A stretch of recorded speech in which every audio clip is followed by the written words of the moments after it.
शेतकरी मित्रांनो, हळद वाळविल्यानंतर पॉलिश करणे सुरू असताना आपण काय करायचं, तर सर्वात महत्त्वाचं पॉलिश सुरू असताना पॉलिश जो डब्बा असतो पॉलिशचा, अशा प्रकारे हा जो डब्बा असतो, या डब्यामध्ये आपण ज्यावेळेस माल भरतो हळदीचा, त्यावेळेस आपण याच्यात काय टाकायचं, तर सर्वात महत्त्वाचं हळदीला चांगला कलर यावा, हळदीला चकाकी यावी, यासाठी आपण काय टाकायचं, कशा प्रकारे टाकायचं. तर आपण आता इथं काय काय घेतलेलं आहे, तर आपण घेतले आहे सर्वात प्रथम म्हणजे इथं तुरटी घेतलेली आहे. तर तुरटी किती टाकायची, तुरटी 40 ग्राम प्रति क्विंटल याप्रमाणे टाकायची, तुरटी बारीक करून टाकायची, आणि 30 ग्राम खायचा सोडा टाकायचा.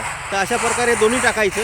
आणि त्याच्यानंतर अजून चकाकी येण्यासाठी आपण इथं हळद पावडर, जे आपलं हळद पावडर मागच्या वर्षीचं असेल, तर ते हळद पावडरसुद्धा आता 1 ते 1.5 किलो 2 किलोपर्यंत आपण याच्यात पॉलिश मशीनमध्ये टाकू शकता. आणि त्याच्यानंतर आपल्याला एरंडी तेल 100 ते 140 मिली अशा प्रकारे किंवा 150 मिलीपर्यंत टाकू शकता एरंडी तेल. परंतु ते महाग असते, पण क्वालिटी चकाकी येते. तर बघा आता या हळदीला चकाकी आणि क्वालिटी कशी आली बघा, एकदम असा पिवळा जर्द कलर आलेला आहे, आपण बघू शकता. अशा प्रकारे हा कलर बघून कोणी पण म्हणेल की खरंच क्वालिटी आहे.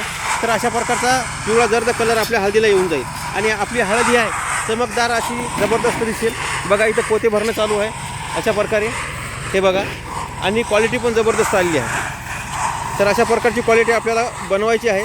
तर त्यासाठी आपल्याला अशा प्रकारचा खायचा सोडा 30 ग्राम, त्याच्यानंतर तुरटी 40 ग्राम, 140 मिली ते 150 मिलीपर्यंत आपण 150 मिलीपर्यंत घेऊ शकता आपण एरंडी तेल, आणि हळद पावडर घेऊ शकता 1 किलो 1.5 किलो किंवा 2 किलोपर्यंत. अशा प्रकारे जर आपण टाकलं तर याच्यामध्ये एकदम चांगल्या प्रकारे अशी चमकदार हळद आपल्याला इथं दिसेल. आपण इथं बघू शकता.